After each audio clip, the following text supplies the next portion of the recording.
Have you ever trusted someone so completely that the thought of them betraying you never even crossed your mind? Then one day, all the little signs start falling into place like puzzle pieces, forming a picture you never wanted to see. The strange messages, the forced laughs, the clumsy lies you ignored. And when the truth finally hits you, only one question echoes in your mind. How blind was I? Oblivious, blissfully ignorant, the MVP of a game where the other players had already rigged the scoreboard. If you had asked me back then, I would have said I had a pretty solid life. Nothing fancy but stable. A house in the suburbs with a lawn I only pretended to care about. A wife, Laura, who was too attractive for me but somehow married me anyway. A best friend, Brian, who had been around since we were dumb kids scraping our knees on the pavement. A friend group that met up for BBQs, game nights, and the occasional vacation where someone always got too drunk and embarrassed themselves, normal life stuff. I thought I had it good. Hell, I thought I had it great. But looking back now, there were cracks in the foundation. Tiny ones, easy to ignore, easy to paint over. Until one day the whole damn thing collapsed. And I was standing there like an idiot, wondering when it had all gone wrong. Laura had started pulling away from me, but not in a dramatic, throwing dishes, storming out the door kind of way. It was subtle, the kind of thing you notice but tell yourself is nothing. Like how she used to cuddle up next to me on the couch, legs tangled with mine, stealing my hoodie because it just smells like you. But then, at some point, she stopped doing that.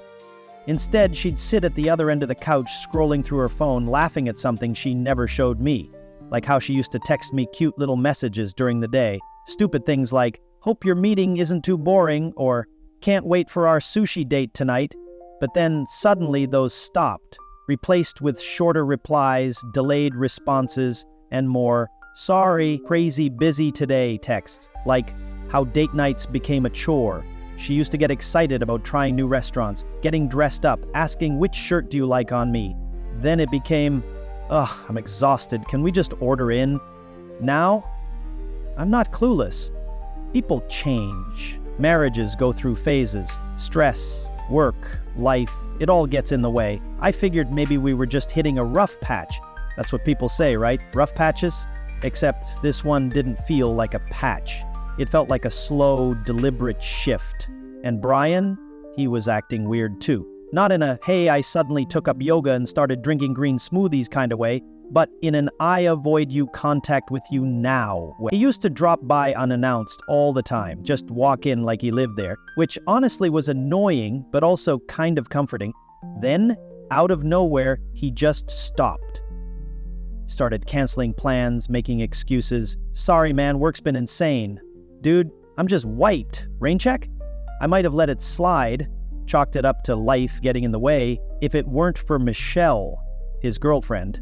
Michelle, who normally talked a lot, had started going quiet around me. She'd fidget, look away, change the subject whenever Laura was brought up, and once at a group hangout, I swear to God, she almost said something. She looked at me, opened her mouth like she wanted to spill some deep, dark secret, but then just shook her head and walked away. It was weird, but not weird enough for me to put the pieces together. So I did what any idiot in denial does. I laughed it off. Laura's probably just tired, I told myself. Brian's just being distant because he's busy. Michelle's just, I don't know, being weird. Denial is a hell of a drug. I still remember the night that should have been my wake-up call. I had planned a surprise dinner for Laura. Her favorite meal, homemade, because I actually enjoy cooking, and let's be honest, it was a surefire way to score points. She texted me earlier that day saying she had a work dinner and would be home late. Fair enough. Except the next morning, when I casually asked how it went, she blinked at me like I had just asked her to solve a calculus problem. "Work dinner," she repeated. "Yeah," I said, sipping my coffee. "You said you had one last night. How was it?" There was a pause, just a second too long. "Oh, yeah, good, just the usual boring work talk." She smiled, leaned in to kiss my cheek, then grabbed her purse and rushed out the door like she was late for a NASA launch. I should have questioned it, should have seen the glitch in the matrix, but I let it slide, until I found the receipt. It was in her purse, sticking out just enough for me to see. Fancy restaurant, expensive wine, dinner for two. I picked it up, stared at it, and felt my stomach do a weird little drop. It was from the night she told me she was at her boring work dinner. And here's where I did what any dumbass husband in denial would do. I made an excuse for her. Maybe it was a client thing, I muttered to myself. Maybe her boss took her out. Maybe I'm just being paranoid. I laughed at myself for even having the thought. But paranoia is funny like that. Once it settles in, it's hard to shake. So that night, while Laura was in the shower, I did something I had never done before. I checked our phone bill, and there it was. A number I didn't recognize over and over again. Texts, calls, late at night, early in the morning. My first thought wasn't, who is she talking to? It was, why the hell is she texting someone this much when she barely texts me anymore? So I did what any rational person would do. I called it. And when the name popped up on my screen, my stomach dropped straight to the floor. Because it wasn't some unknown guy, it was Brian, my best friend, the person I had trusted most in this world. I stared at my phone, at his name glowing on the screen, and felt the weight of something I couldn't quite name yet. Something sharp and painful, but not fully formed. I didn't have proof, not yet. Maybe it was innocent, maybe I was wrong, but for the first time in months, I didn't laugh it off. For the first time, I let the doubt sink in, and that was the beginning of the end. I didn't start out thinking Laura was cheating. I mean, sure, the signs were there, but when you're in it, when you've built a life with someone, you don't just jump to the worst case scenario. You give them the benefit of the doubt. You rationalize. You tell yourself you're being paranoid because, let's be honest, the alternative is too damn painful to consider. But then, the cracks started forming. Tiny ones, barely noticeable at first. The kind you can brush off if you try hard enough. And oh boy, did I try. It started with the little things. Laura had always been affectionate, at least in that easy, casual way where she'd steal sips of my coffee in the morning or curl up against me on the couch, legs tangled with mine while we watched Netflix. That kind of closeness, the stuff you don't even think about until it's gone. And that's what happened. It was like one day she just stopped. She'd sit on the other end of the couch instead of next to me. She'd pull away when I tried to hug her, brushing it off with, "I'm just tired." The playful texts we used to exchange throughout the day became one-word responses, or worse, left on read. And then there was the dressing up. Now, don't get me wrong, Laura has always been stylish, but suddenly she was putting in extra effort. Full makeup for client meetings, new lingerie I sure as hell wasn't seeing, a gym membership when she's always sworn she hates working out. The first time I joked about it, I said, "Damn, should I be worried about some hotshot real estate dude stealing my wife?" She laughed, too loud, too forced, and said, "Oh, please, you know I love you." And yeah, that should have reassured me, but it didn't. Because the thing is, people don't usually say, "You know I love you," unless they're giving you a reason to doubt it. Then there was Brian. Brian, who had been my best friend since we were 10. Brian, who used to drop by unannounced, steal beers from my fridge, and make himself at home on my couch like he was paying rent. Brian, who suddenly started pulling a Houdini. No more spontaneous hangouts, no more texts about grabbing a drink. The guy went full-on ghost mode. The few times I did see him, he was weird, shifty, avoiding eye contact, acting like he had somewhere else to be. So naturally, I did what any best friend would do. I called him out. "Dude, you're a grown man, not Batman. Why are you suddenly so elusive?" His laugh was awkward. "Nah, man, just busy. Work's been crazy, you know how it is." Except I didn't know how it was because Brian worked a cushy sales job where his biggest challenge was choosing where to have lunch. And then there was Michelle, sweet, bubbly Michelle, Brian's girlfriend. She used to talk a lot, but now she got quiet every time Laura came up in conversation. One night, at a group hangout, I caught her staring at me with this expression I couldn't quite place, like she wanted to say something but couldn't. I raised an eyebrow. "What?" She blinked, looked away. "Nothing? Just nothing?" And that was it. That was all she said. But it wasn't nothing. It was something. And then came the night that changed everything. I had planned a surprise dinner for Laura, her favorite meal made from scratch, because I was trying, damn it, trying to fix whatever this was, trying to bring us back to the way we used to be. She texted me earlier that day. "Ugh, work thing tonight. Won't be home till late. Sorry, babe, love you." I told myself it was fine, that I'd just save the meal for another night. But the next morning when I casually asked, "So how was the work thing?" Laura blinked at me like I had just spoken a foreign language. "Work thing?" I frowned. "Yeah, the dinner last night?"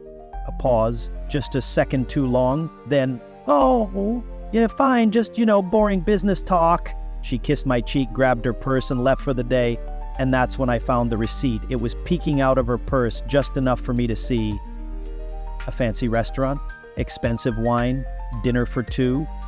My stomach dropped. I picked it up, stared at it. It was from last night, the night she said she was at a work dinner. And here's where I proved once again that I was a complete and utter dumbass. Because instead of confronting her, instead of seeing the obvious for what it was, I rationalized. Maybe it was a client thing. Maybe her boss took her out. Maybe I'm just being paranoid. I even laughed at myself for doubting her. But then, just for fun, I decided to poke the bear. That night, as Laura was getting ready for bed, I held up the receipt. "Fancy place," I said casually. "Did the client pick up the tab?" She froze for half a second, then smiled, too quick, too bright. "Oh yeah, he insisted." I nodded, played along. "Must have been a good dinner." "Yeah." She turned away too fast, climbing into bed. Super good. And that should have been the end of it. I should have let it go, but I couldn't. Because her work doesn't cover meals with clients. It's a policy. So the next day, while she was in the shower, I did something I had never done before. I checked our phone bill, and there it was. A number I didn't recognize, over and over. Calls, texts, late at night, early in the morning. My stomach clenched. I typed the number into my phone, and when the name popped up, my entire world tilted. Brian, my best friend. I stared at the screen, my hands cold. Laura wasn't texting some unknown guy. She wasn't having dinner with a client. She was talking to Brian. And suddenly every little thing, the distance, the excuses, the weird tension in our friend group clicked into place. I felt like an idiot because I had spent months ignoring the signs, months convincing myself that everything was fine. But it wasn't. It never was. There's a moment right before your world crashes around you where everything slows down. It's like watching a car accident in slow motion, knowing you can't stop it, knowing it's too late, but being unable to look away. That was me, sitting on my couch, gripping my phone so hard my knuckles turned white, staring at Brian's name on my screen. Laura had been texting him, calling him, late at night, early in the morning, more than she texted me, more than she ever called me. I should have confronted her then, should have walked into the bathroom where she was singing off-key in the shower and thrown my phone at the glass, demanding an explanation, but I didn't, because some stupid, desperate part of me still wanted to believe I was wrong. So instead, I dug deeper. First stop, social media. Laura used to tag me in everything. Date night with my love. Sunday brunch with my favorite human, but lately, nah. If I didn't know any better, I'd say she was curating her feed like I didn't exist. And Brian? He had stopped tagging her too. That might not seem like much, but Brian was the type to post every little thing. He once made a post about burning his grilled cheese and got into a heated debate about the best cheese-to-bread ratio. And yet, in the past few months, not a single post with Laura. Then there was Michelle, who had been avoiding eye contact, biting her lip like she was keeping a secret. Michelle, who had posted a vague Instagram story last week with the quote, "Betrayal doesn't come from enemies," and another one just days ago. "When someone shows you who they are, believe them." I stared at my screen, my heart pounding. It could still be a coincidence, right? Maybe I was connecting dots that weren't there. Maybe Laura and Brian were just close friends. Maybe Michelle's posts were about something else entirely. I needed more. And I got it the next night. Laura had been working late again. I was home alone, lying in bed, mindlessly scrolling on my phone, when I noticed her laptop was open on the desk. Normally, she was obsessive about closing out her tabs, logging out of her accounts. But not tonight. I wasn't looking for proof, I just wanted to check the weather. But instead of chance of rain, I got 100% chance your wife is sleeping with your best friend. The messages were right there, no password, no security, just wide open, like fate had decided I'd been clueless long enough. At first, I didn't process what I was looking at. I saw Brian's name, their chat history, and for a split second my brain tried to convince me it was nothing, just friends talking. Then I started reading. Brian, can't wait to see you tonight. Missed you so much today. Laura, I know I hate sneaking around. I just want to be with you without all the lies. Brian, soon, babe. We just have to wait a little longer. Let me handle Michelle first. We'll tell him when the time is right. We'll tell him. We'll tell him. I scrolled back and it got worse. Months of texts. Months. This wasn't some one-time mistake. This was a full-blown affair. Emotional, physical, everything. They talked about me, about how guilty Laura felt, but how she just couldn't resist him. Singpri. Laura. I hate lying to him. He's been so good to me. He doesn't deserve this. I know, but you can't help who you love. And I love you. I kept scrolling. I don't know why. Maybe I thought I'd find something that made it less awful. Maybe I was waiting for a message that said, just kidding, we're practicing lines for a bad soap opera. But no, they had a plan. Wait until Brian figured things out with Michelle. Wait until Laura felt strong enough to tell me, wait.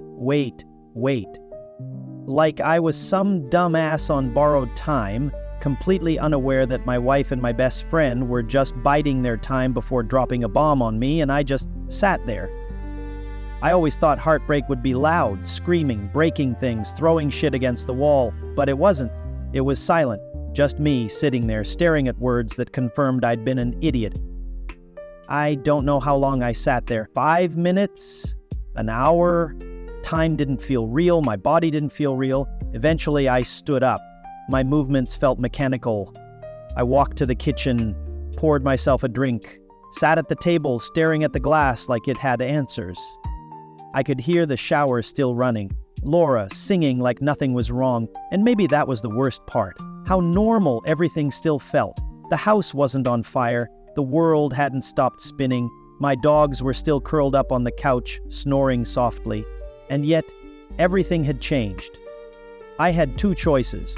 I could explode right now, storm into the bathroom, demand answers. But what would that change? She'd lie, she'd cry, she'd try to manipulate the situation. I'd get angry, say something I'd regret, and she'd use that against me. Or I could be smart, I could be calm, I could make sure when this all blew up that there was no escape route. So I took another sip of my drink, set the glass down and grabbed my phone. I opened the chat with Michelle. Me. Hey, we need to talk. A minute passed, then another. Then my phone buzzed. Michelle, I know. And just like that, I wasn't alone in this anymore. I didn't sleep that night. I tried. I laid in bed, staring at the ceiling, listening to Laura's steady breathing beside me, wondering how someone could betray you like that and still sleep so soundly. I kept waiting for the rage to come, for the explosion of anger that would send me storming into the bathroom, yanking open the shower door, demanding answers. But it never came. Instead, there was just this cold, quiet clarity. I wasn't going to yell. I wasn't going to cry. I wasn't going to give her the satisfaction of thinking this was some dramatic emotional breakdown. No. If she and Brian thought they could pull this off and walk away clean, they had another thing coming. So I got up, careful not to wake her, and went into the living room, sat down with my laptop, and started working. I copied everything. Every text, every call log, every email thread I could find, screenshots of their conversations, hotel receipts linked to our joint credit card. I even dug through our finances and found money Laura had been quietly transferring to a separate account, preparing to leave me, just waiting for the right time. I saved it all, multiple copies, a folder on my desktop, another in a cloud drive. Hell, I even printed out some of the worst messages just in case. By the time I was done, the sun was starting to rise, and I knew exactly what I had to do next. Michelle? I found her number and stared at it for a long moment. Did she already know? Did she have her own suspicions? Would she even believe me? Only one way to find out. The phone rang twice before she answered. Hello? She sounded tired, like she hadn't slept either. Hey, Michelle? I think we need to talk about our cheating significant others. There was a pause, a sharp inhale, then very quietly she whispered, Oh my God, you know. I exhaled, gripping the phone tighter. Yeah, I know. And just like that, the dam broke. Michelle sobbed.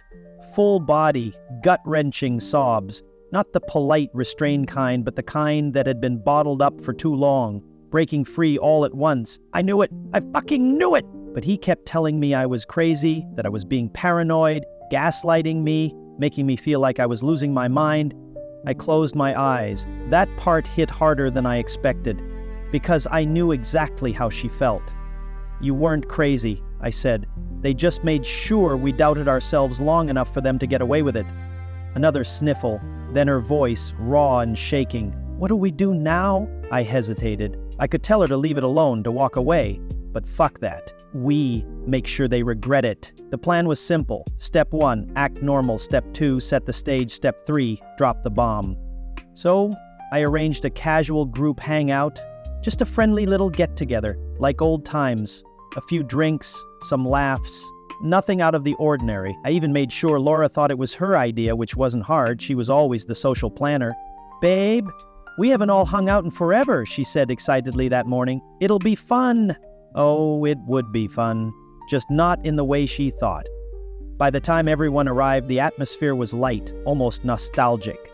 People were drinking, joking around, telling stories. Laura and Brian sat across from me, side by side. Close. Too close. Like they were already slipping into their new roles, thinking I was none the wiser. I let it simmer for a while. Let them get comfortable. Let them think they had won. Then, when the timing was just right, I set my drink down and leaned forward casually. Hey, Laura, I said, voice perfectly neutral. What's Brian's favorite hotel? Because you seem to have a preference. The words landed like a grenade. Laura's entire body stiffened. Brian nearly choked on his drink. The room went dead silent. A pin drop kind of silence. The kind where everyone knows something is very, very wrong. Laura recovered first, or at least tried to. She let out this nervous little laugh, shaking her head. What? Babe, what are you talking about? I smiled, cold, calm, unshaken. Oh, come on, you know exactly what I'm talking about. Don't be shy now. Her eyes darted to Brian. His face had drained of color. Michelle, sitting next to me, suddenly slammed her glass down so hard the table shook. And then, before anyone could react, she grabbed Brian's phone off the table and hurled it straight at his chest. You lying piece of shit! The room erupted. Laura, what the hell is going on? Brian, Michelle, stop. Michelle, how long, Brian? How fucking long? The rest of our friends? Silent, staring, wide-eyed, open-mouthed, waiting for the wreckage to unfold. I stood up slowly, pushing my chair back, looking Laura dead in the eyes. You didn't just cheat, I said, voice level. You took something real and pissed all over it. I hope whatever this is was worth losing everything. She opened her mouth, closed it, tried again. I can explain. I laughed, actually laughed. No, Laura, you really can't. And then, without another word, I turned and walked away. I didn't slam the door, didn't yell, didn't make a scene. I just left. Because the thing about betrayal, the worst thing you can do to someone who thought they had power over you, who thought they controlled the narrative, is to take that power away, to walk away without giving them the closure they don't deserve. And as I stepped out into the cool night air, Michelle right beside me, both of us still shaking, still raw, I realized something. This wasn't the end. This was just the beginning. That night, I sat alone in my car for a long time, gripping the steering wheel, my knuckles turning white. My mind was racing, replaying the scene over and over.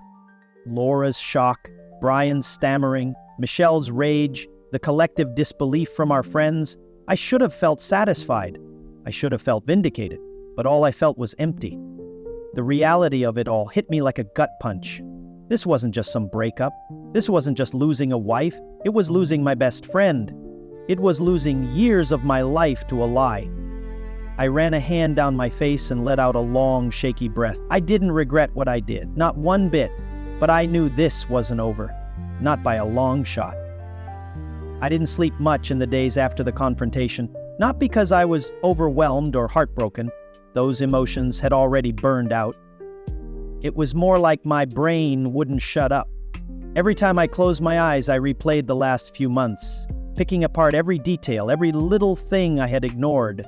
The way Laura's laughter sounded just a little too fake. The way Brian had started talking about work more often, like he was trying too hard to fill the silence.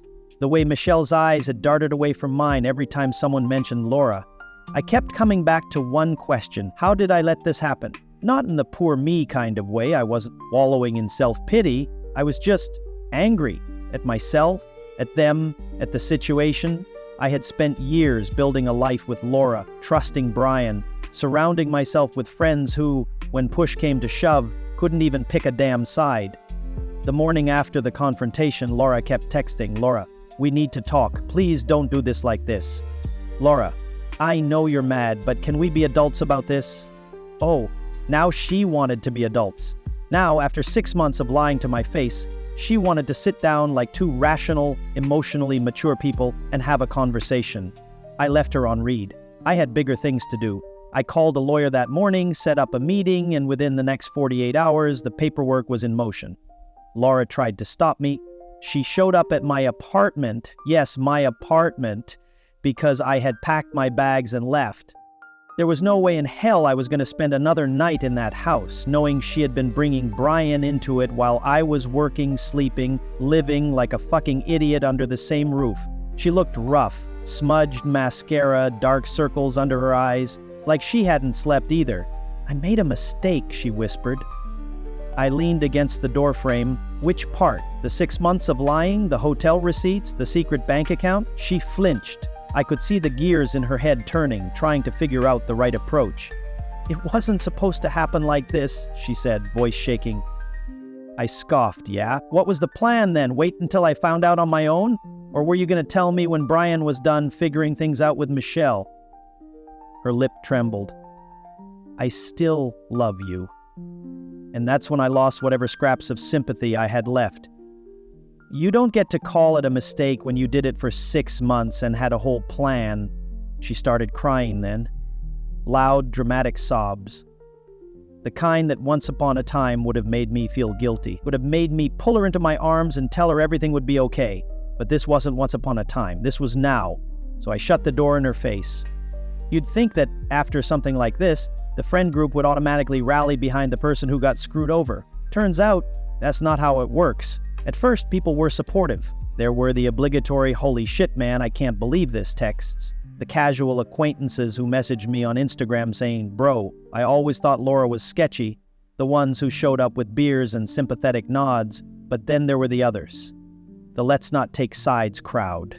"Man, these things are complicated," one of them said when I ran into him at the grocery store a week later. "No, they're really fucking not," I shot back. A lot of people I considered friends, wanted to act like this was just some messy breakup, like Laura and I had just grown apart and things happened. As if I hadn't walked in on my wife and my best friend, emotionally and physically planning their future together behind my back. As if this wasn't a complete betrayal of everything I thought I knew. By the end of the month, the entire group was in shambles. Some of them cut off Brian completely. Others, like his loyal minions, tried to brush it off as shit happens. Michelle and I, we weren't looking for allies. We had each other. One night, we went out for drinks. No agenda, no bitterness. Just two people who got completely screwed over, sitting at a bar laughing at the sheer absurdity of it all. "At least we didn't marry them," she said, tipping her glass toward me. God, can you imagine? Brian and I buying a house together? White picket fence, couple of kids, dog named Buddy? Michelle grimaced. Laura would have turned into one of those Instagram wives. "Hey guys, swipe up for my marriage tips, even though I banged my husband's best friend for 6 months. I nearly choked on my drink. Yeah, this was better. Laura and Brian didn't last because, surprise, surprise, affairs built on deception don't exactly have a solid foundation. I heard through the grapevine that they moved in together for a while, made it official, and then about 3 months later, Brian did what Brian does best. He cheated. Because of course he did. Laura, who threw away everything we had to be with him, suddenly got a taste of her own medicine. And man, the irony was almost poetic. I didn't care enough to find out who the new girl was. Some coworker. Someone younger probably. Doesn't matter. All I knew was that Laura found out, had a meltdown, and Brian didn't even try to lie about it, just shrugged and moved on. I almost felt bad for her. Almost.